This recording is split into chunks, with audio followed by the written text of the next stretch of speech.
frecuencia de sismos en la zona o zonas aledañas, ¿sí? Y además, este riesgo sísmico también dependía de los movimientos que se esperaban en el lugar, de la sismicidad de zonas cercanas, ¿no? Y también vamos a incorporar un concepto nuevo que se llama peligro sísmico, ¿no? Y el peligro sísmico, eso no se los anote, eso se los voy a anotar para el teórico, el peligro sísmico sí es la suma, el peligro, que no es lo mismo que el riesgo, es la suma del riesgo más la vulnerabilidad. ¿Está bien? Entonces, ¿el riesgo qué vendría a ser? El riesgo ya lo definimos, tiene que ver con la sismicidad de la zona y de las zonas cercanas, ¿no? Pero la vulnerabilidad va a depender de la construcción, es decir, del diseño de la construcción, de la vulnerabilidad de la obra que yo esté haciendo, ¿no? Cuán vulnerable es ante ese riesgo de sismo, ¿no? Entonces, ahí ya nos toca más de cerca a nosotros, porque en realidad nosotros el sismo no lo manejamos, no sabemos cuándo va a suceder, pero sí conocemos la frecuencia en lugares cercanos, pero nada de eso lo manejamos. Sin embargo, la vulnerabilidad sí la manejamos, porque va a depender del diseño nuestro sismo resistente, ¿no?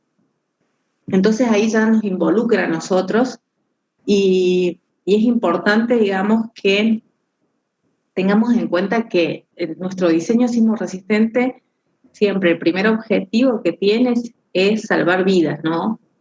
Porque en realidad el sismo no mata, siempre les digo yo, no mata a las personas, sino son las obras de arquitectura, obras civiles las que lo hacen, ¿no? Entonces ahí ya nos involucra, digamos, más, digamos, a nosotros, ¿no? A un nivel más personal.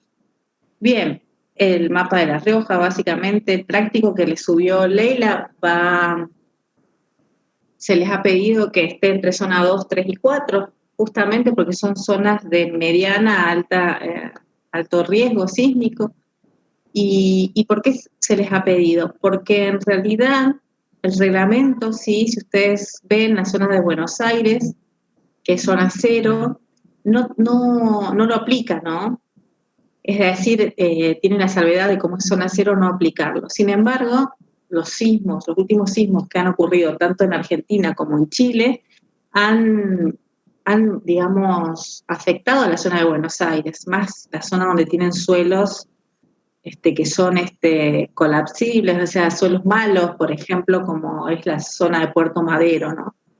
Entonces, hablamos una de las clases de que hay suelos que amplifican el movimiento y hay otros suelos, ¿sí?, que no. Bueno, generalmente los suelos blandos y poco densos amplifican la onda sísmica, entonces eso hace que justamente en esos lugares donde no hay un riesgo sísmico cercano, por más de que no haya un riesgo sísmico cercano, llega la onda sísmica y se amplifica, ¿está bien?, en el lugar. Así que bueno, como para tener en cuenta, ¿no? Otra cosa que el profe les repitió la clase pasada un montón de veces es que estos espectros son espectros de respuesta, ¿está bien? Hay espectros de respuesta de pseudoaceleración, hay espectros de respuesta de pseudo-desplazamiento y hay espectros de respuesta de pseudo-velocidad. ¿Qué significa esto, chicos? En realidad nosotros vamos a estudiar los edificios como si fuese un péndulo invertido, ¿está bien? El profe les hablaba de ese modelado que nosotros hacemos. Nosotros decimos que vamos a concentrar esas masas a nivel de entrepiso y les demostró la clase pasada de que los pesos se concentran justamente a nivel de masa y les demostró también la clase pasada de que, digamos, se lleva la mayor cantidad y que esa losa o ese entrepiso tiene que ser un diafragma rígido. ¿Por qué tiene que ser un diafragma rígido? Porque si no, el método estático del primer modo de vibración, que tiene que ser preponderante generalmente en todas las obras, que es un análisis estático, ¿sí?, no se podría hacer, ¿no? Entonces, el sismo es una entrega de energía que hay al edificio. Yo tengo 3 maneras de solucionar, ¿sí?, esa entrega de energía, o sea, de resolverlo. Una es lo que nosotros vamos a hacer con este primer este método estático de reglamento IMPRE-SIRSOC 103, que es consumirla, es decir, la recibo en el edificio, ¿está bien? Y genero una respuesta. Esa respuesta no puede estar nunca dentro del campo elástico, porque si no significaría estructuras muy caras, muy rígidas, y que al final van a tener una rotura frágil, porque acuérdense lo que nos pasaba el año pasado en estructuras 2. Cuando yo sobrearmaba una obra de hormigón armado, cuando le ponía más armadura de la que yo necesitaba, el material que rompía primero era el hormigón y rompía por compresión, no rompía por tracción, rompía por una falla frágil de compresión. Entonces, cuando yo le doy mayor dimensión a la estructura de la que necesita y la sobrearmo, ¿está bien? Voy a generar una rotura frágil. Entonces, sí o sí, para que yo pueda tener esta respuesta en el campo plástico, que se le llama respuesta inelástica, yo voy a tener que dimensionar la estructura con los parámetros que se habló el año pasado en estructuras 2. Tratar de usar estructuras subarmadas, no sobrearmadas, para que el tipo de ruptura que tengan sea dúctil y no sea frágil. Bien, otra manera va a ser disipar energía con dispositivos que ya les voy a mostrar al final de la clase, los disipadores de energía que hay, ¿sí? Y otra manera sería evitar que la energía entre al edificio, que eso sería con aisladores sísmicos, ¿sí? Nosotros hacemos lo que la mayoría de los códigos del mundo hace, ¿sí? Que es usar esta respuesta inelástica del edificio, es decir, permitir que la energía ingrese y a través de las rótulas plásticas, que lo van a ver la clase que viene con el profe Palacios, voy a generar una respuesta inelástica, ¿está bien? Que tiene que ver con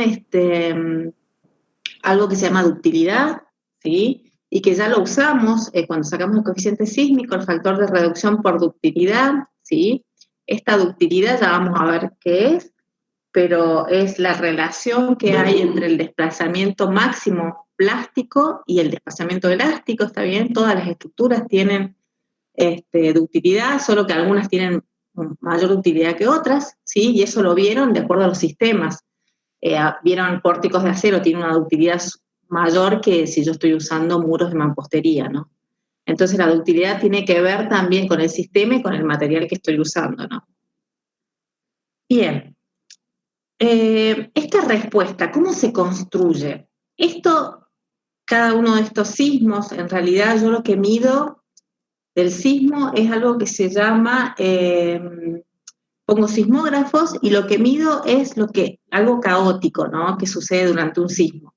Ahora, esto que tengo acá, el espectro de pseudoaceleración, el espectro de respuesta de pseudoaceleración, es lo que se hace si cómo se construye, si ese espectro se hace calculando diferentes masas con diferentes alturas, ¿sí?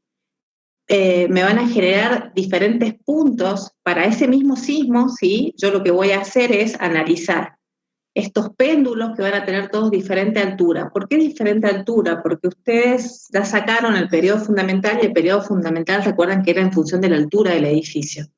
Entonces, ¿cómo se construye este espectro de respuesta? Es, de acuerdo a cada masa que yo use y cada altura, voy a determinar un punto del espectro, ¿está bien? Y con ese punto voy a construir algo que era caótico del sismo, voy a trasladarlo y voy a construir estos espectros de respuestas para cada zona sísmica y para cada tipo de sitio, ¿sí? Cuando hablo de sitio espectral, me estoy refiriendo siempre al suelo que tengo, acuérdense, 30 metros por debajo de donde yo estoy colocando mi obra de arquitectura, ¿no? Bueno, estos espectros de respuesta se hacen para el terremoto, obviamente, más destructivo. Habíamos hablado que tenía 475 años de recurrencia, el que nosotros usamos en el reglamento, pero acá les estoy poniendo diferentes aceleraciones de sismos, ¿está bien? El de Kobe, que fue muy famoso en Japón, los gatos, Tarzana, diferentes sismos, ¿sí? En diferentes lugares, y con cada uno de ellos yo podría determinar con estas masas los desplazamientos. Acuérdense que el desplazamiento derivado con respecto al tiempo me da la velocidad, y la velocidad derivada con respecto al tiempo me da la pseudoaceleración. No es que quiero que sepan derivadas, pero si yo mido un desplazamiento de una masa en centímetros, si yo la derivo con respecto al tiempo, lo único que estoy obteniendo es centímetros por segundo, es decir, velocidad.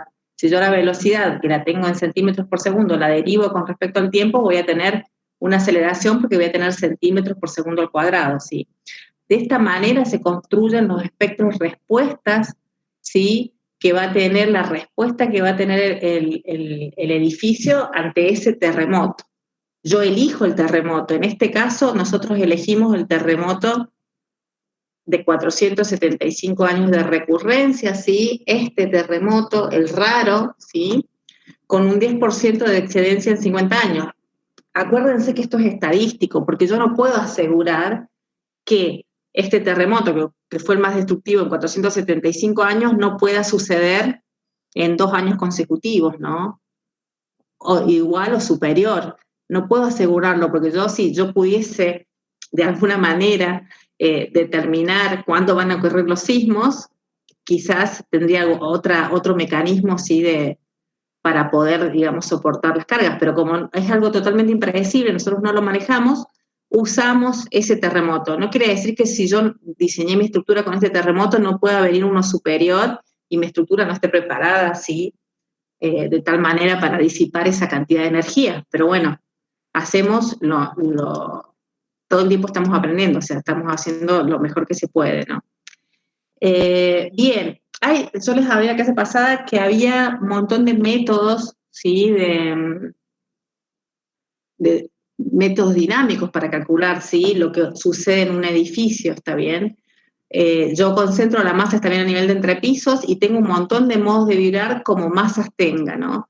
Existen los modelos dinámicos, sí, de grados de libertad, superposición de efectos, superposición de modal espectral, existen un montón de métodos y existe también un método equivalente, sí, que es concentrar toda la masa de estas masitas, sumarlas, concentrarlas a 2/3 de la altura del edificio, sí, y en teoría el momento de vuelco que me daría cada uno de estas masas concentradas a nivel de cada entrepiso debería ser igual a este modelo equivalente, ¿no?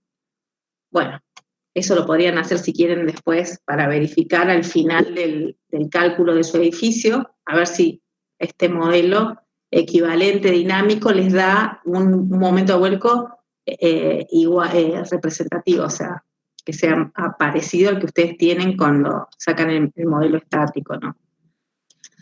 Bien, cuando se les habla de sitios, antes se hablaba de tipos de suelo, el reglamento anterior les hablaba de tipos de suelo, entonces hablaba de roca dura y les decía que era un tipo de suelo 1, tipo de suelo 2 y tipo de suelo 3. El reglamento nuevo ya incorpora lo que se llama sitio, porque en realidad, como les decía, yo puedo tener 3 estratos diferentes en los 3 metros de profundidad de suelo, ¿no? Entonces, ¿cómo voy a hacer si yo tengo 3 suelos diferentes? ¿Cómo voy a hacer para determinar si, cuál es en realidad lo que a mí me interesa es la velocidad de la onda de corte, ¿sí?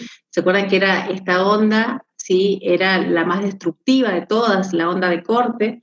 No era la principal, no llegaba primero, llegaba después, pero era la más destructiva, la onda de corte. Entonces, esta onda me interesa la velocidad.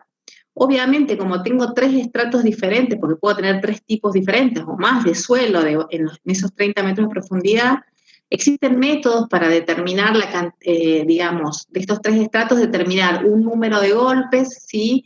Y una resistencia al corte, ¿sí? Para saber, digamos, el promedio de estos 3 estratos, ¿no? Pero básicamente para ver la respuesta que tiene ese suelo ante el movimiento sísmico, ¿no?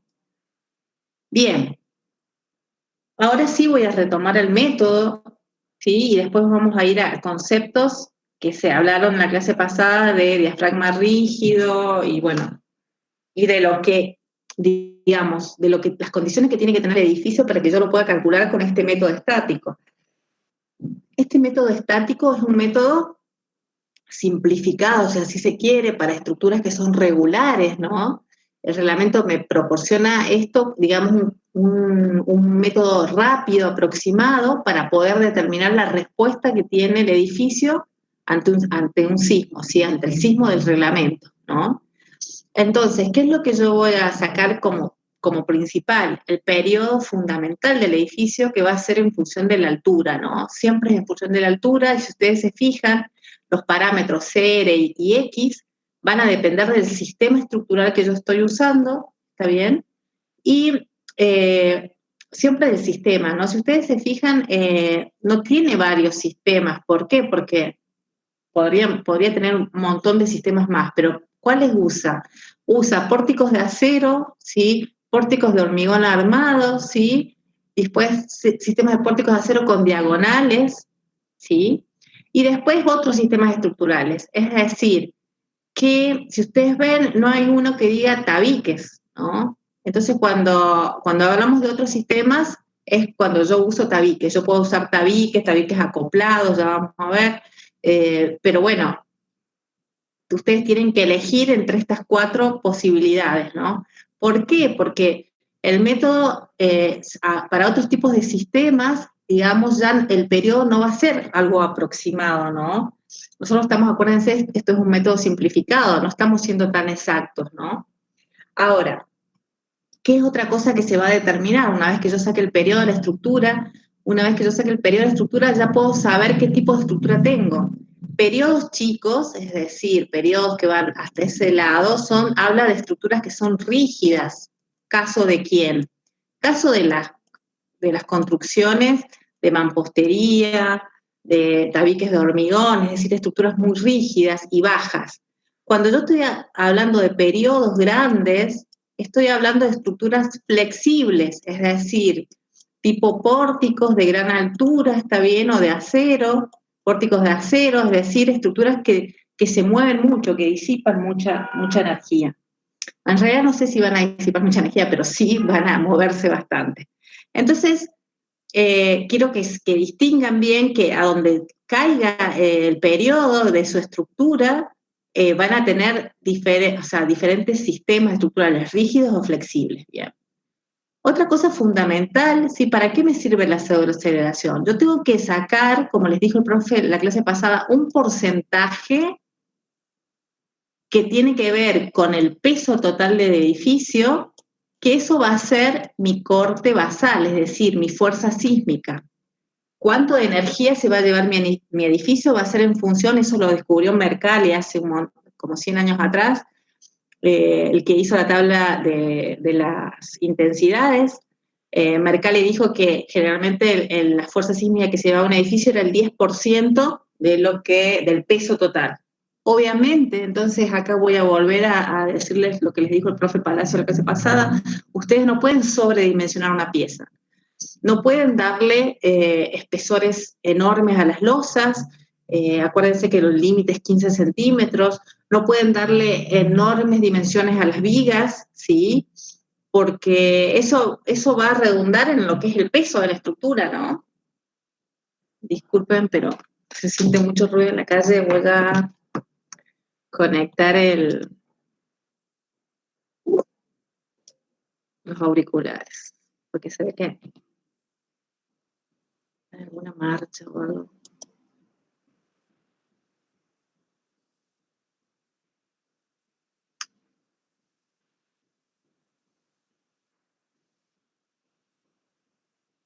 Profe, pero se la escucha bien.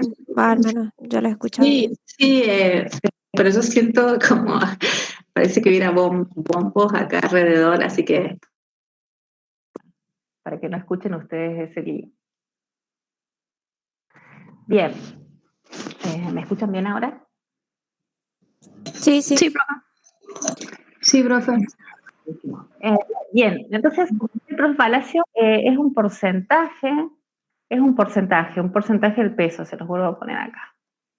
Bien, eso es el corte basal, está bien. Pero yo para poder obtener ese porcentaje, yo necesito saber la respuesta que va a tener el edificio de acuerdo a mi periodo, que voy a saber si la estructura es rígida o es flexible, ¿está bien?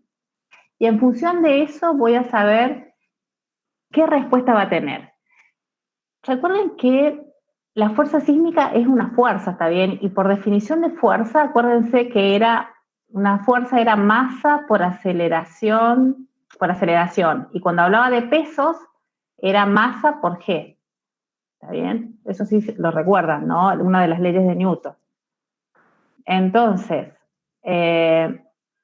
nosotros, si ustedes se fijan, ustedes si han comenzado a hacer el práctico, que espero que sí, ustedes están sacando todo el tiempo pesos, no están sacando masas, ¿no? ¿Sí? ¿Me siguen ahí? Ustedes todo el tiempo están sacando pesos, no masas. Pero como el profe les dijo también en la clase pasada, ¿por qué se llama pseudoaceleración? Porque es en función de G, es un porcentaje de G. 0,3 de G, 0,40 de G, 0,7 de G. Si yo multiplico el peso del edificio por la pseudoaceleración, que está en función de G, ¿estamos de acuerdo? Esto no me queda igual, por definición de peso es masa por G, ¿sí? Por la pseudoaceleración dividido en G. ¿Y qué me pasa? Miren, el G de arriba se me va con el G de abajo. ¿Qué me queda como resultado? Masa por pseudoaceleración, ¿sí? Entonces, cuando yo saco el corte sísmico, estoy sacando en realidad la masa, ¿está bien? Por la pseudoaceleración, la masa del edificio por la pseudoaceleración. ¿Eso está claro?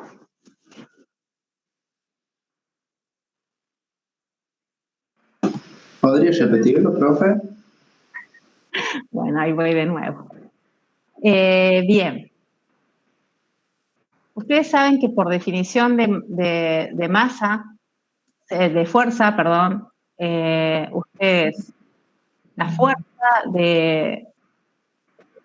fuerza es masa por aceleración, una de las leyes de Newton, no sé si la primera, la segunda o la tercera, pero una de las 3 leyes de Newton.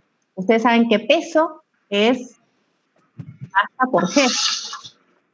Y ustedes saben que la pseudoaceleración se llama pseudoaceleración porque es en función de G. Cuando yo hablo de si esto me da de resultado 0,35, es 0,35 de G. O sea, 0,35 de 9,81 metros por segundo cuadrado. Tiene que ver con la gravedad, ¿no? Entonces, la fuerza sísmica que yo les decía recién es el peso de la estructura por la pseudoaceleración. ¿Estamos de acuerdo? Ahora, ustedes saben que el coeficiente sísmico, lo tienen ahí abajo, pero se los voy a poner acá arriba, es la pseudoaceleración por un coeficiente que se llama de riesgo y otro dividido en R, que es un factor de reducción por ductilidad. Estos dos coeficientes, chicos, lo único que hacen, fíjense, el factor de riesgo es aumentar el coeficiente sísmico, hacerlo más grande, y el factor R de abajo lo disminuye. ¿Eso está claro? Uno lo aumenta y el otro lo disminuye. Pero básicamente lo fundamental que yo tengo cuando tengo un periodo, una estructura, es la pseudoaceleración. ¿Sí? Si bien el coeficiente sísmico es pseudoaceleración por el factor de riesgo dividido en el factor de reducción por ductilidad, digamos, el parámetro más importante que yo tengo una vez que saque el periodo es la pseudoaceleración. La respuesta que tiene el edificio ante esa energía que le da el sismo. ¿Eso está claro? Sí, profe. Bueno, ahora lo que yo quiero demostrarles a ustedes es que si yo multiplico el peso de la estructura, si yo multiplico el peso de la estructura por la pseudoaceleración, que eso es el corte basal, ¿estamos de acuerdo? Eso no es otra cosa. El peso, yo por definición de peso, es masa por aceleración de la gravedad, por G. Y pseudoaceleración es SA, como es pseudo, dividida en G. el G de arriba se me va con el G de abajo y como resultado me queda que el corte basal es la masa de estructura por la aceleración del edificio, la respuesta del edificio ante el movimiento. Eso es lo que les quería demostrar. ¿Eso está claro ahora? Sí, profe. Bien. Bueno. Cuando volvamos a los factores de riesgo, ¿sí? Al factor de riesgo y al factor de reducción. Dijimos recién que el factor de riesgo lo que hace es aumentarme, hacerla más grande la pseudoaceleración, ¿sí? Es decir, aumentar el coeficiente sísmico, y el factor R lo que hace de reducción por ductilidad, por eso se llama de esa manera, reduce el coeficiente sísmico. El profe también les dijo en la clase pasada que R podía valer, el factor de riesgo podía valer 6, 7, 5, de acuerdo al sistema, pero si yo quería, ¿qué significaba que yo redujera en 6, 7, 5? Yo le estaba diciendo a mi estructura que se va a deformar, va a disipar energía, va a generar rótulas plásticas, que ya lo van a ver en la clase que viene, que es, y esas rótulas plásticas van a disipar toda esa energía que el sismo le está entregando al edificio, y lo que va a hacer es reducir el corte basal, porque acuérdense que el corte basal es, si bien es el peso del edificio por la pseudoaceleración, ¿sí? También va multiplicado por el factor de riesgo y dividido por el factor de reducción por ductilidad. Estos dos factores lo hacen más grande o más chico. Si yo estoy dividiendo en 6, ¿sí? O en 5 o en 7, quiere decir que estoy reduciendo el corte basal en 6, 5, 7. Es mucho, ¿no? Si ustedes ven, en vez de tener una fuerza que fuese del 10%, voy a tener una fuerza que, ¿de cuánto era si la divido del 60%, del 70% del peso, ¿no? ¿Eso se entiende? Sí, sí, creo. Entonces, ese factor de reducción por ductilidad yo tengo que tener mucho cuidado cuando lo uso, ¿no? Generalmente siempre se les pregunta en el parcial ¿por qué dividió en ese factor? ¿Por qué usó toda esa disipación de energía? Porque yo como diseñador tengo la posibilidad de decir, no, si la estructura porticada, por ejemplo, tiene 6 de factor de reducción productividad, yo puedo decir, no voy a usar 6, voy a usar 4, porque yo voy a pretender que la estructura no llegue hasta ese nivel de disipación de energía, porque que se mueva la estructura de esa manera significa que va a generar un montón de daños, ¿no? Ustedes imagínense una estructura disipando esa energía, se mueve, va a generar rótulas plásticas en las vigas y en las columnas, y lo que va a hacer es, la rótula plástica, ¿qué significa? A ver si les voy a explicar, a ver en un dibujo acá para que tengo más espacio. La rótula plástica sería que la sección, acuérdense, por ejemplo, la sección de una viga, ¿se acuerdan que sé que nosotros estudiábamos esto, la sección esta S, cuando se deformaba, giraba, se mantenía recta, ¿se acuerdan? Y ese era el diagrama de deformaciones, cuando veíamos flexión. ¿Qué va a pasar? Nosotros después lo estudiamos al modelo como si esto fuese una cosa curva, ¿sí? Y en realidad la sección esta, de una viga cualquiera, de un pórtico, por ejemplo, la rótula se va a producir a una distancia D de la viga, que siendo D la altura útil de la viga, ¿no? La rótula plástica yo pretendo que se genere acá. ¿Qué significa la rótula plástica? Que la sección va a girar tanto que todas las armaduras y todo eso va a quedar así totalmente curvo, ¿sí? Esto que yo suponía que era recto va a quedar totalmente curvo, ¿sí? Esta sección deja de absorber momento y lo que hace es redistribuir el momento a los elementos, a esa misma viga, pero en los lugares donde tenía momentos bajos, o lo va a redistribuir a la columna, ¿está bien? Esa sección no va a poder absorber más momento. Eso significa lo que va a ser una rótula plástica, que se va a mover tanto, va a disipar tanta energía, que no va a romper nunca por flexión, o sea, va a romper por flexión y nunca va a romper por corte. ¿Qué quiere decir eso? Que yo, donde tengo rótulas plásticas, generalmente se colocan barras dobladas para que se genere ahí la rótula plástica y que esta sección nunca rompa por corte. ¿Se acuerdan que el corte yo le ponía estribos, ¿se acuerdan? la densificación de estribos, se ponen estas barras dobladas adicionales para que jamás rompa por corte, porque corte es una rotura frágil, y esta sección rompa por flexión.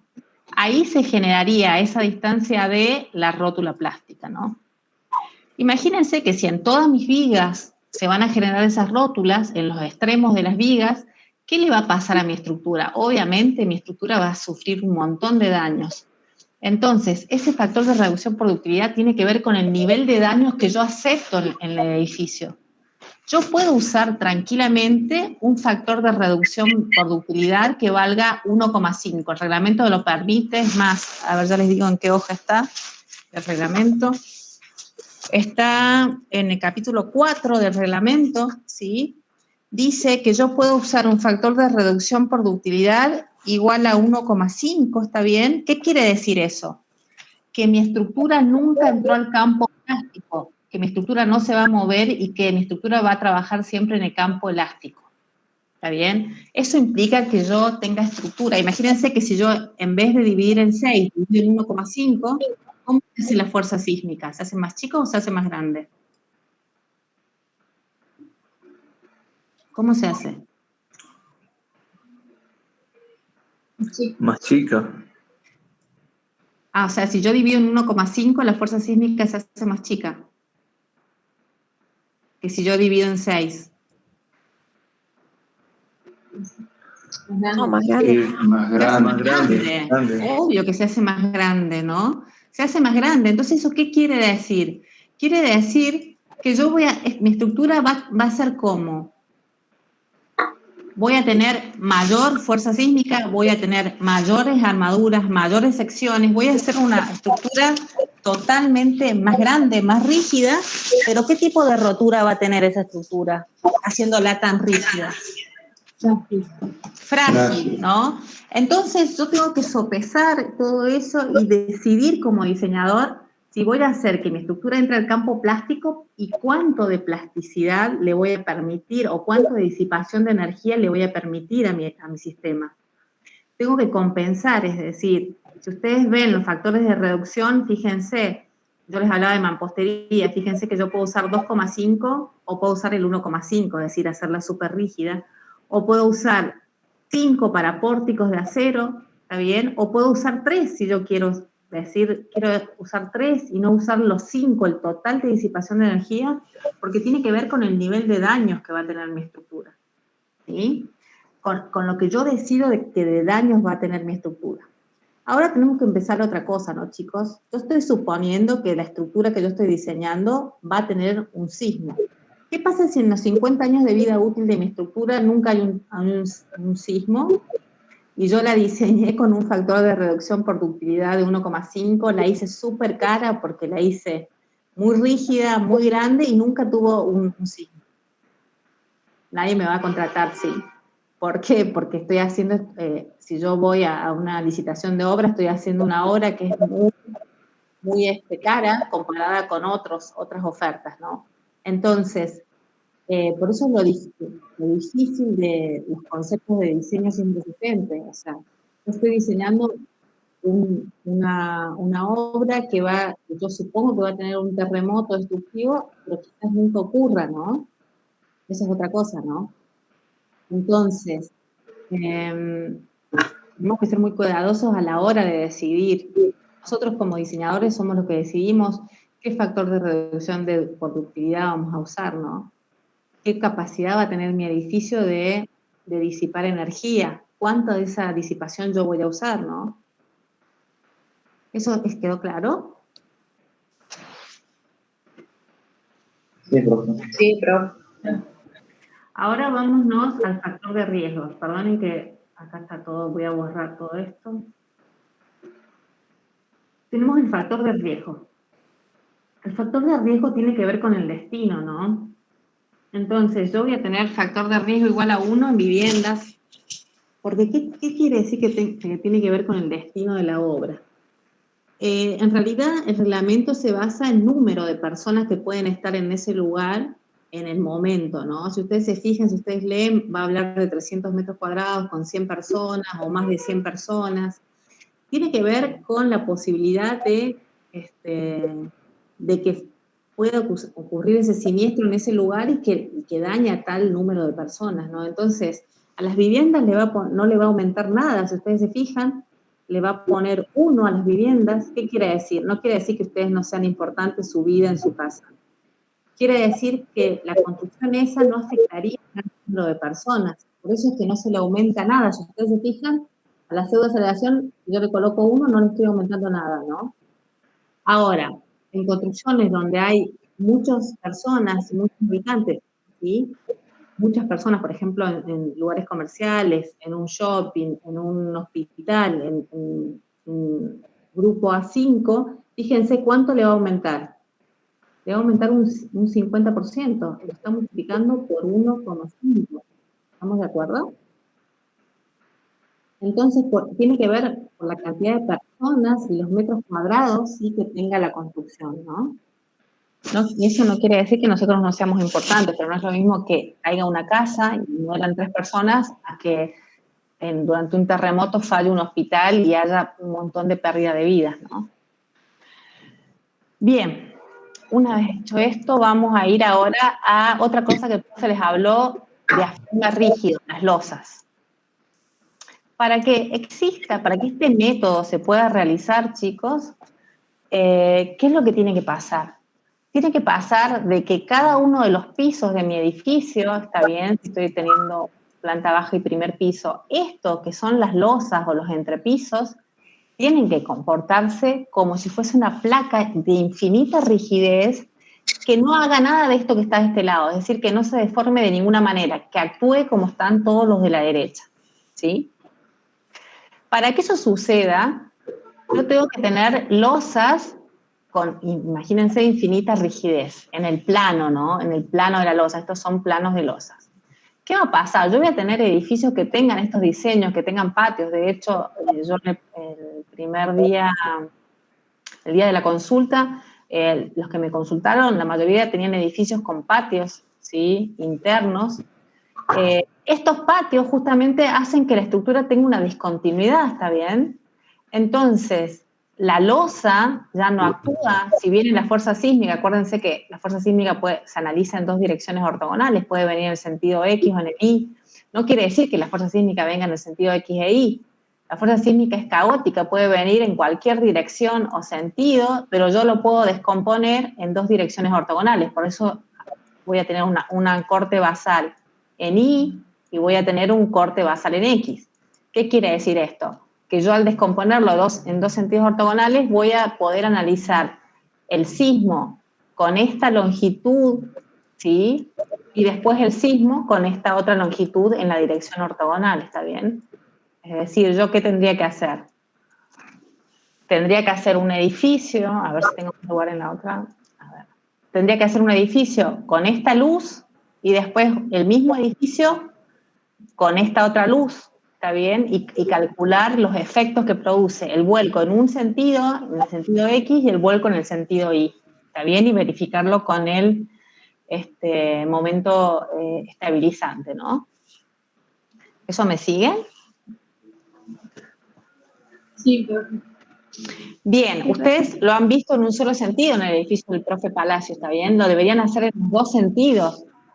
Obviamente, mientras su edificio sea más largo, estas luces sean muy diferentes, la luz en Y y la luz en X, y obviamente me van a dar diferentes momentos de vuelco y diferentes momentos estabilizantes. Si ustedes ven este rectángulo, ¿en qué dirección tendría, digamos, mayor vuelco? ¿En la dirección X o en la dirección Y? La I. En la I, porque acuérdense Es que más el momento angosto. estabilizante, exacto, tenía que ver con la longitud dividida en 2, ¿se acuerdan? Se sacaba en un punto extremo. Como esto es más corto, el momento estabilizante es menor en esta dirección y mucho más grande en esta otra, ¿no?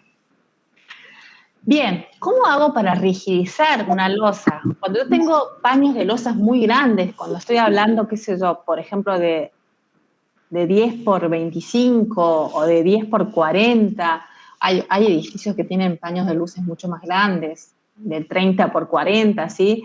Cuando yo tengo semejantes diafragmas, ¿sí? Hay veces que se les coloca para rigidizarlos. Obviamente que en estos bordes se va a emplear algún método de rigidización de la losa mayor, ¿para qué? Para evitar que justamente le pase este tipo de deformaciones, porque en estos lugares es donde concentro mayores tensiones. Esto que se ve más oscuro es la concentración de mayores tensiones, ¿no?, que tiene la losa. Entonces, generalmente hay edificios que tienen losas muy grandes que abajo de la losa se les colocan estructuras trianguladas, como tipo reticulados, para rigidizarlas, ¿sí? Eso, bueno, lo usan mucho los chinos también, ¿no? Estructura toda triangular para rigidizar la losa cuando la losa es demasiado grande, ¿no? Pero se eligen cualquier tipo de métodos para que esto no le pase lo de la izquierda, está bien que se deformen tanto y sean realmente, se comporten como diafragmas infinitamente rígidos en el plano, ¿no? Bien, otra cosa que hablaron con el profe Palacio fue cómo yo coloco los elementos resistentes que van a soportar el sismo. Yo tengo dos opciones, chicos. Tengo dos opciones. Usar solamente pórticos en mi estructura, y va a ser una estructura muy flexible, es decir, en el plafón de la pseudoaceleración voy a estar de este lado, está bien, estructuras aporticadas, estructuras que son más flexibles, o puedo elegir tabiques y voy a tener estructuras más rígidas, o puedo elegir un sistema combinado. El profe, de hecho, en el práctico tenía un sistema combinado, donde tengo pórticos, ¿sí?, líneas de pórticos, pero además aparecen, ¿quiénes aparecen? Aparecen tabiques, ¿está bien? Entonces, estos tres tabiques, acuérdense de estructuras 1, me imagino que el profe les había explicado que yo tengo que tener, para poder, una estructura resistente tiene que tener por lo menos 3 elementos que no sean paralelos y que no concurran a un punto, ¿recuerdan? Esa era una condición. Pero yo voy a necesitar redundancia en la estructura, esa es la condición mínima, pero no significa que esto trabaje bien así. Lo ideal sería que yo tenga redundancia, es decir, que tenga más de 3, es decir, siempre números pares. Y fíjense, lo que hablaba con sus compañeros en la consulta era que no necesariamente el edificio tiene que ser simétrico. Lo que tiene que ser simétrico es, si yo elijo los tabiques para absorber el sismo, los tabiques tienen que tener tal nivel de simetría en la planta, ¿sí?, que el centro de rigidez, ya vamos a ver qué es, coincida con el centro de masa, el centro de la losa, ¿no? ¿Esto cómo se va a lograr? Y se va a lograr en un diseño. ¿Está bien? Ustedes lo que tenían que hacer era un esquema estructural de las plantas de edificio que ustedes tenían, colocarle a dónde iban a poner las columnas y a dónde iban a poner los tabiques. Eso es lo que tenían que hacer en el práctico, lo primero que tenían que hacer. ¿Qué es lo que no hicieron? Ustedes empezaron a elegir edificios, pero sin hacerle el esquema. Es imposible que ustedes sepan si ese edificio es bueno o es malo, ¿sí?, las disposiciones que ustedes van a elegir. Tienen que ustedes determinar cuál elemento va a ser el que va a resistir tanto cargas verticales como cargas sísmicas, ¿no? ¿Eso está claro? Sí, profe. Bien, es lo que van a tener que hacer ustedes en el práctico. El profe también les habló de formas, y les habló de que si ustedes tenían entrantes o salientes, cuánto era la relación que tenían que tener. Y él les habló de que si esto era un rectángulo, si esto valía A, esto no podía tener más de 2A, ¿sí?, porque ya empezaba a necesitar junta sísmica. Es decir, yo no puedo tener esto tan largo sin colocar una junta sísmica acá en el medio, ¿no? Entonces, hay un montón de disposiciones que ustedes pueden encontrar que les hablan de esas relaciones que tienen que tener, ¿no?, de las entrantes y salientes. Esto es lo que yo les hablaba ustedes tienen que poder determinar esto en las plantas de arquitectura. ¿Qué elementos van a ser los que me van a resistir la fuerza sísmica? ¿Dónde voy a colocar, si voy a elegir estructura mixta, pórtico, tabique, dónde voy a colocar los tabiques? Los tabiques tienen que estar colocados lo más simétrico posible, ¿está bien? De esa simetría hablábamos, no que la sección tiene que ser totalmente rectangular, sino de la simetría de la estructura, de la simetría, digamos, de la estructura sismorresistente, ¿no?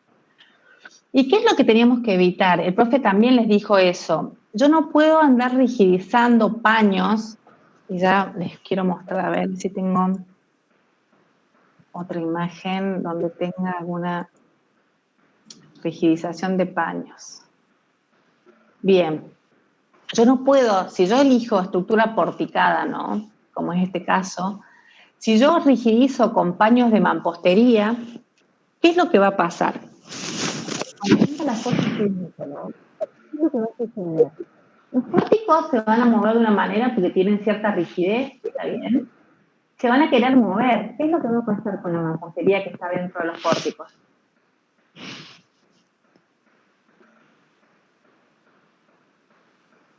Se va a mover. ¿Y se va a mover realmente la mampostería que está en los pórticos? Se va a agrietar. Se va a agrietar, ¿sí? Y si esta fuerza va y viene, ¿sí? Se va a agrietar. Se van a agrietar, ¿está bien? Entonces yo tengo dos opciones, ¿no? Puedo yo directamente aislar, porque la estructura resistente claramente son los pórticos y la mampostería solamente es cerramiento. Entonces yo tengo la opción de aislar la mampostería de la estructura sismo-resistente, ¿está bien? Y eso ya preverlo en el diseño, que la mampostería no me va a rigidizar, porque esta mampostería está rigidizando al pórtico. Entonces, no va a trabajar como yo digo, el factor de reducción no va a ser el mismo, ¿está bien? Yo si a este le puse un factor de reducción 5, cuando yo rigidice con mampostería, este factor de reducción es mentira que vale 5, ¿no? Vale menos, entonces, porque está más rígida la estructura. Entonces, ¿qué es lo que va a hacer?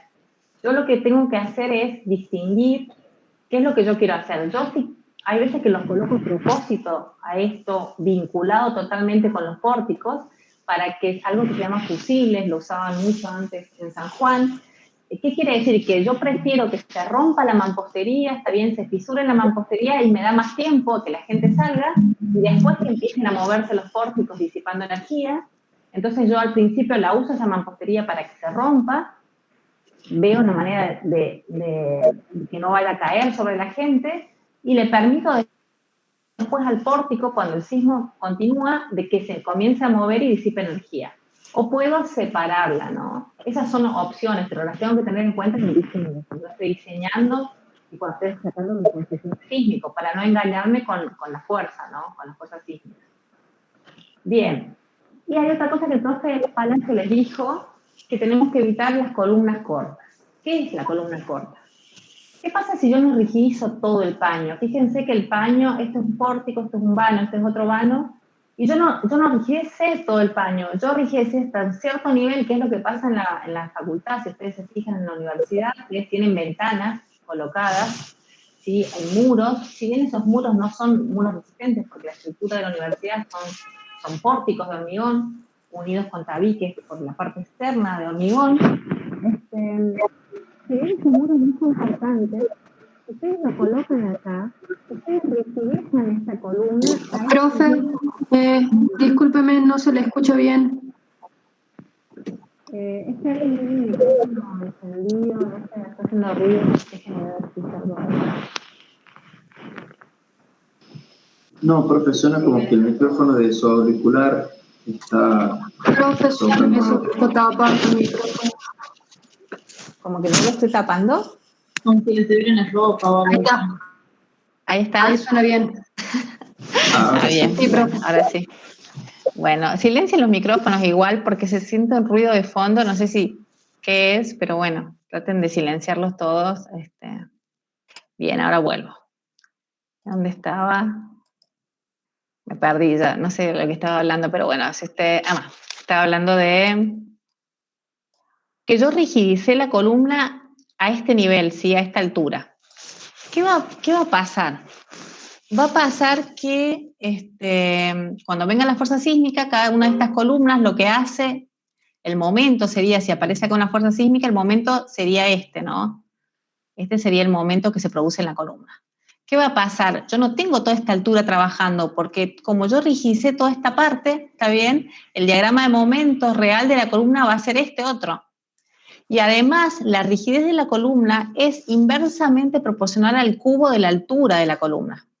Entonces, no es lo mismo a que yo tenga, alfa tiene que ver con los vínculos, es el módulo de elasticidad del material que estoy usando, en este caso hormigón armado, y es el momento de inercia que tiene que ver, ¿se acuerdan si era una sección rectangular el momento de inercia valía base por h cubo sobre 12, tiene que ver con la inercia, con la sección que tiene el material, y no es lo mismo si esta columna tiene, vamos a suponer, 4 metros, voy a suponer, dividir 4 metros al cubo, ¿cuánto sería eso? 4 por 4, 16, por 4, 64, ¿sí? Todo este valor numérico dividido en 64. Si yo tengo una columna, fíjense, si yo voy a suponer que esto que está rigidizado acá es 1 metro, si yo divido todo este valor en 1 metro al cubo, ¿cuánto me da? Todo este valor dividido en 1, ¿está bien? Fíjense la rigidez de este valor dividido en 64, que es el mismo, porque es la misma columna, ha dividido en 1. ¿Cuál tiene mayor rigidez? Obviamente el sismo va a creer que esta columna tiene esa rigidez, ¿está bien? ¿Y dónde va a romper? Va a romper donde tengo las fisuras, arriba y abajo. Lo que va a pasar es que este piso va a descender todo a este nivel, ¿no? Es lo que pasó en muchas escuelas, en Caucete, en terremoto de Caucete, ¿sí? ¿Por qué? Porque obviamente la rigidez crece con el cubo de la altura. Si yo disminuí la altura de la columna, no le di la rigidez necesaria real, el sismo cree que sí, y viene y rompe justamente esta columna corta, ¿sí? Eso es lo que yo tengo que evitar, ¿no? En el diseño. En la universidad pasa eso en las aulas. Si ustedes se fijan, todas las aulas tienen este tipo de aberturas, ¿no? Bien. ¿Eso quedó claro? Sí. Sí, profe. Bueno, buenísimo. Sí, profe. Bien. Ahora vamos con el tema de discontinuidades. Yo puedo tener discontinuidades o entrantes y salientes tanto en planta como en altura. ¿Qué va a pasar? El profe les dijo, el profe Palacios, ¿qué va a pasar cuando venga el sismo? Y el sismo va a romper justamente en esas áreas. En esas áreas se concentran tensiones y lo que va a pasar es que si ustedes no dividieron el edificio con junta sísmica porque trabajan diferente, se van a mover diferente, lo va a romper el sismo, está bien, les va a abrir ahí los edificios. Pasó en Chile, en el terremoto de hace 4 años atrás, 5 años atrás, solo hubo 2 roturas de edificios, que eran una L esos edificios. El sismo los separó a esta parte y a esta, está bien, la separó totalmente. Fueron los 2 edificios que tuvieron problemas nada más. Entonces, lo que se pide es que si ustedes tienen este tipo eligen una planta de estas características, la separen en bloques, ¿está bien? La separen con juntas sísmicas, tanto si la tienen la irregularidad en planta o si la tienen en altura, ¿no? Es decir, que yo puedo tener un nivel con una altura y otro nivel con otra, ¿no? Entonces, la tengo que separar, ¿sí? Esas son... ¿Por qué? Porque si no, no puedo usar este método, chicos, que es simplificado, porque el método habla de estructuras que son regulares, ¿no? Yo creo que en el reglamento, en el 103 tomo 1, lo tengo acá en la mano, salen un montón de disposiciones de regularidades, ¿no? Que tiene que cumplir la planta, tanto del edificio como en altura, ¿no? Y tampoco puedo tener estas discontinuidades de masa, ¿no? No sería nada esta que se va achicando la masa en la altura, sino el problema sería esta, donde la masa va creciendo con la altura, ¿no? Creo que este tipo de estructuras va a tener un vuelco mucho más grande que este otro, ¿no? Entonces, tampoco se puede usar edificios con estas discontinuidades. Ahora, sí se pueden calcular estos edificios. De hecho, si ustedes, en China hay 2 edificios que están creo que inclinados así, y China tiene zona sísmica bastante marcada, ¿no? Hay 2 edificios. También en Barcelona hay, no en Barcelona, no, sí bien digo, en Barcelona o en Madrid también hay una disposición de 2 edificios así que se juntan y están así inclinados. Bueno, sabe Dios que debe tener un análisis sísmico eso, pero no con un método estático, sino con método de modelos dinámicos, ¿no? Colocados en un programa y demás. También otra cosa, ¿no? Hay veces que nosotros ponemos todos los tabiques que van a resistir el sismo de un solo lado, ¿no? Entonces, fíjense, la rigidez que tiene es diferente en planta, la tengo toda hacia un solo lado, entonces el centro de rigidez se va a ir para este lado. No va a coincidir nunca con el centro de masa, que es en el centro de la losa. Entonces, ese tipo de discontinuidad o de tener elementos resistentes solamente en una parte del edificio es súper contraproducente, ¿no? Para el análisis sísmico y para usar este tipo de método, ¿no? Ahora, no significa que no se puedan calcular ese tipo de estructuras. Sí, no voy a poder usar el método estático, voy a tener que usar métodos dinámicos, como les dije antes. Otra cosa, yo a veces lo que hago es, que me pasó que me mostraron una obra que tenía todo tabiques, no de la planta baja, sino que arrancaba del primer piso hacia arriba. Obviamente la continuidad estructural tiene que ser justamente hasta el suelo. Lo que yo necesito, acuérdense que yo tenía una cosa así, era el diagrama de momento de vuelco de un edificio, ¿no? Y obviamente, ¿dónde voy a tener el mayor vuelco? Obviamente en la base mayor. Pero ¿dónde voy a tener el mayor corte? Y en la base, porque ahí voy a tener el corte basal, ¿está bien? Entonces, si yo necesito absorber mayor corte en la base, ¿cómo voy a tener estructuras más rígidas arriba y en la planta baja no la voy a tener, ¿no? Esos tipos de discontinuidades no pueden ser. Estos elementos no son resistentes, ¿está bien? Este tabique no me sirve a mí para absorber el sismo. Igual que este otro, ¿no? Que haya esta discontinuidad. Además, esto que ven acá abajo generalmente se le llama piso flexible, chicos. ¿Qué significa? Que es muy rígido desde la planta del primer piso hacia arriba y la planta baja tiene columnas luces libres, como les gusta tener a ustedes cuando mezclan funciones en un edificio, y la planta baja es totalmente libre porque tiene lobby o tiene restaurante o tiene comercios, y todas las plantas del primer piso hacia arriba son departamentos. Entonces, hacen estructuras muy rígidas hacia arriba y abajo el piso queda totalmente como libre, una planta libre, y es flexible, ¿sí? Se le llama piso flexible y obviamente para zona sísmica no es viable, ¿no? Igual tampoco este sistema. Todo este piso no sería el piso flexible de la planta baja, sino el del segundo piso, el del primer piso, perdón. Entonces ahí tendría problemas bastante importantes. Bien, acá también pasa exactamente lo mismo que acá. Acá fíjense que las columnas continúan desde el primer piso y en la planta baja tampoco las tengo. Eso tampoco es problemático, digamos, para la zona sísmica, no lo puedo usar, ¿sí? Los elementos resistentes serían los que tienen continuidad desde la base hasta el piso, hasta la planta superior, y estos no serían resistentes, ¿sí? Esos que están en el medio.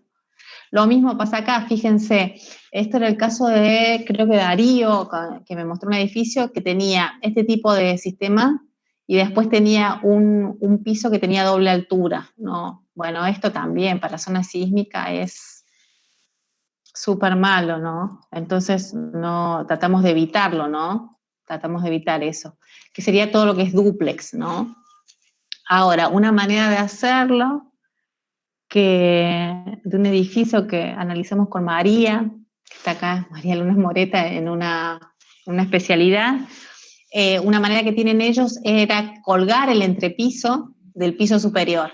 ¿Está bien? Entonces, en vez de tener toda esta estructura, lo que se hace es colgar la losa de este nivel, o sea, colgaría la losa de este nivel de acá, y entonces ahí no tendríamos ese problema, ¿no? Si yo la cuelgo a la losa del nivel superior, no voy a tener ese problema de tener un nivel con mayor rigidez que otro, ¿no?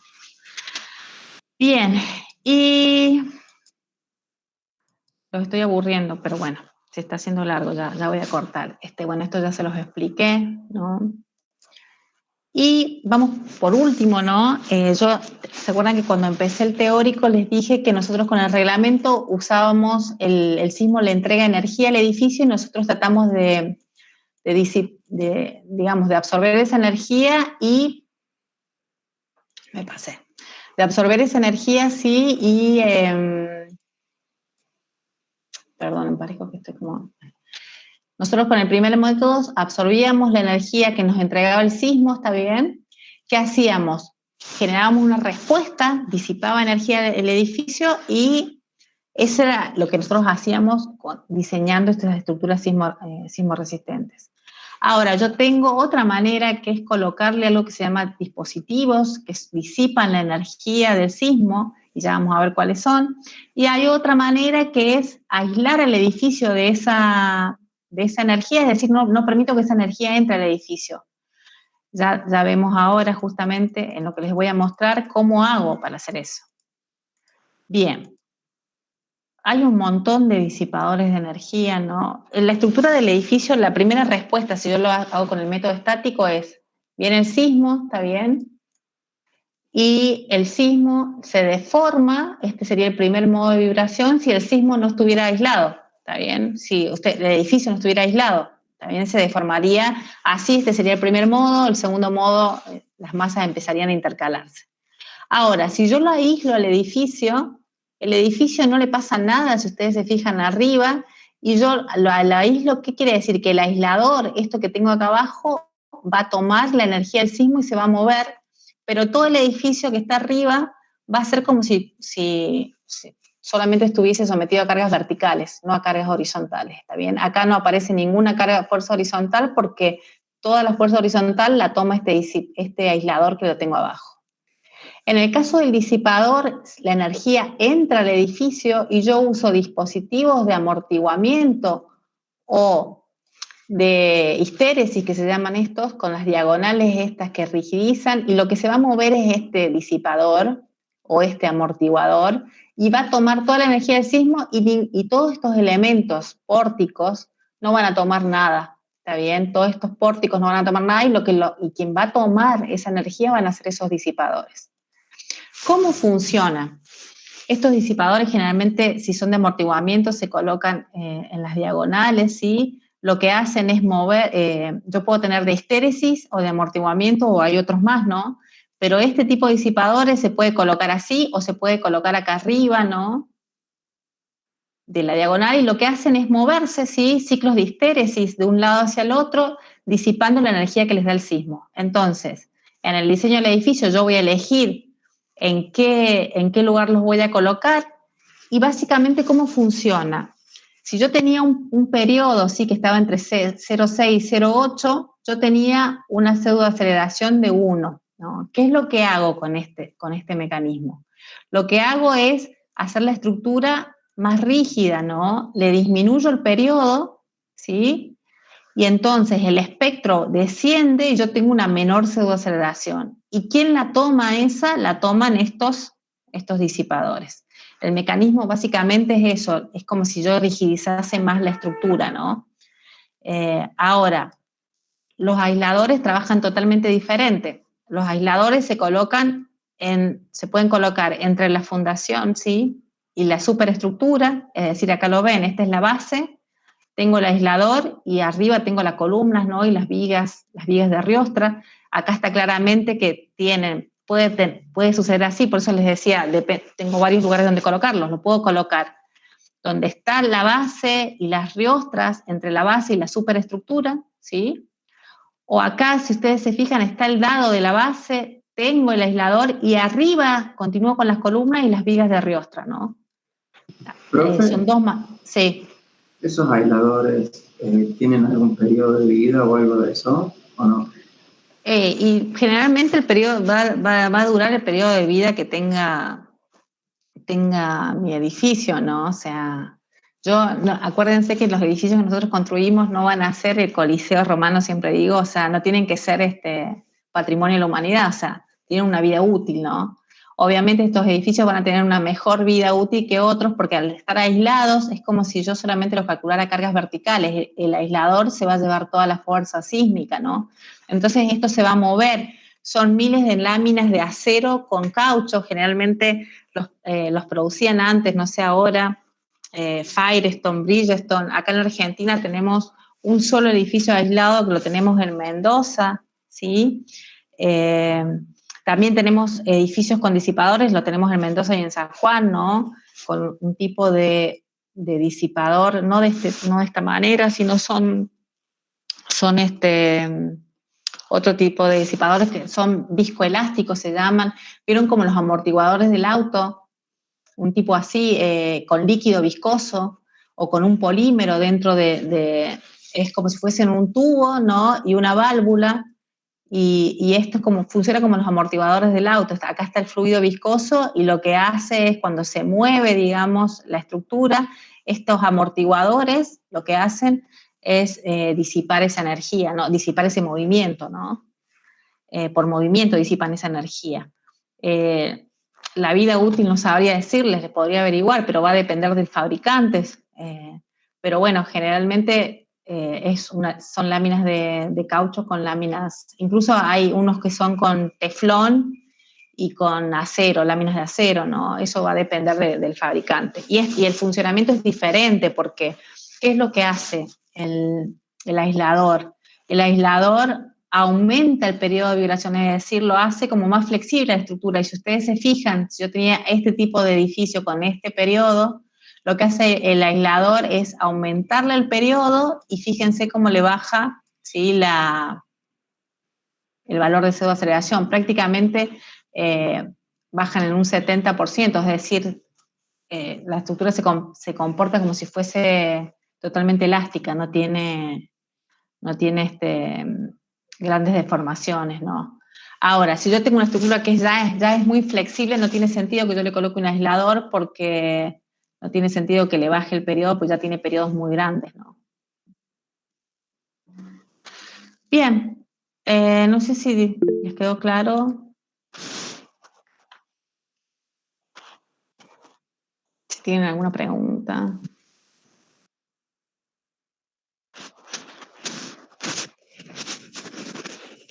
No sé, las caras.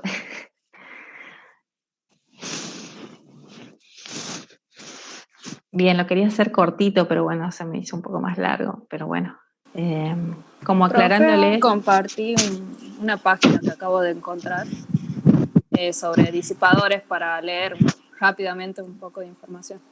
Bueno, sí, bien. Bueno, mientras ustedes lean y aprendan cosas nuevas, para mí está buenísimo. ¿Sí? Si bien en el grado no se da nada de esto, ¿no? Nosotros no vemos ni aisladores ni disipadores, nada en el grado, pero ustedes lo pueden estudiar, se ve mucho en posgrado, ¿no? Bien, no sé si tienen alguna pregunta, si tienen algún práctico que mostrar, no sé, Ernesto, si vos querés decir algo. La clase que viene, Ernesto, vas a empezar con rótulas. Sí, vamos a empezar con el tema de rótula, que todavía me falta pasar una partecita porque hace falta ver algunos gráficos como para que entiendan cómo se genera la rótula, ¿no? ¿Qué es lo que nos usamos? Y el tema de aisladores, lo que hay que decir es que el costo, ¿no? El costo es enorme, es un porcentaje del edificio. Por eso no es una solución para este país, digamos, que sea común. No creo que lo sea, el paso que damos. Entonces nos quedamos con la rótula, La rótula plástica como disipador.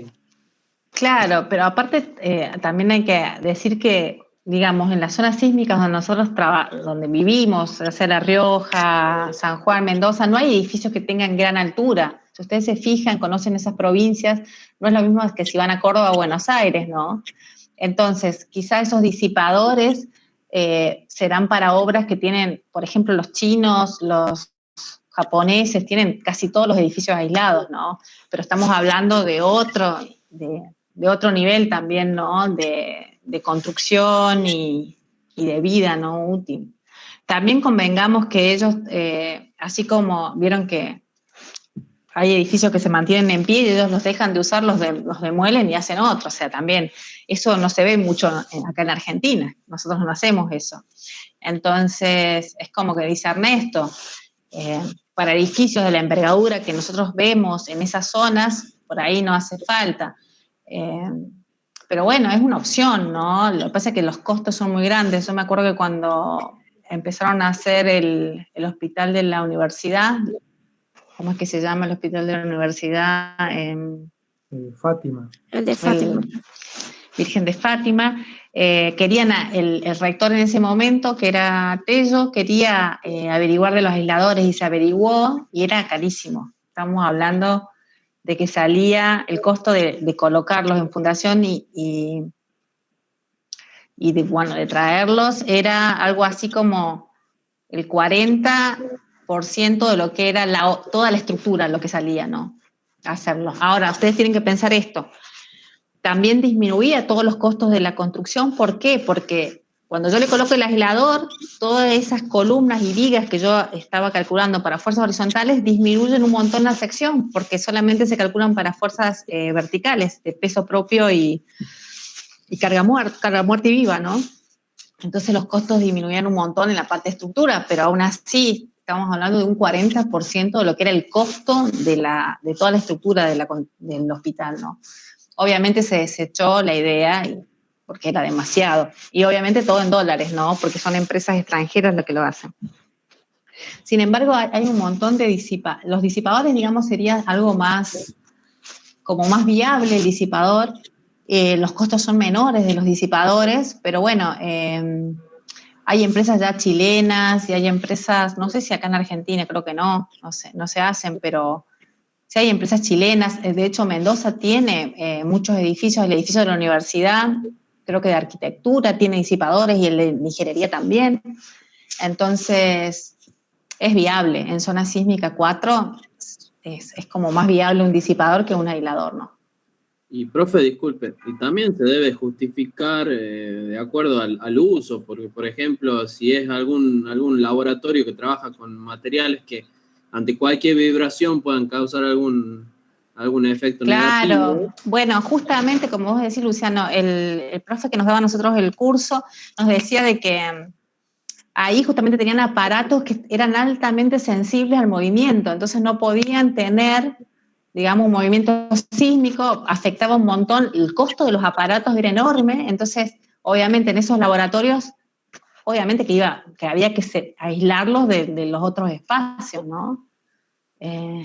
Por eso digo, va a justificar el costo de un aislador o un disipador del fin que tenga mi construcción, ¿no? De la finalidad. Hay aparatos que son súper costosos y sí se justifica.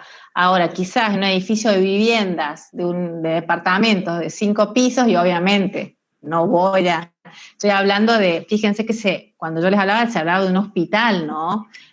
Sí, es súper viable en un hospital, donde también tengo aparatología muy importante y tengo enfermos.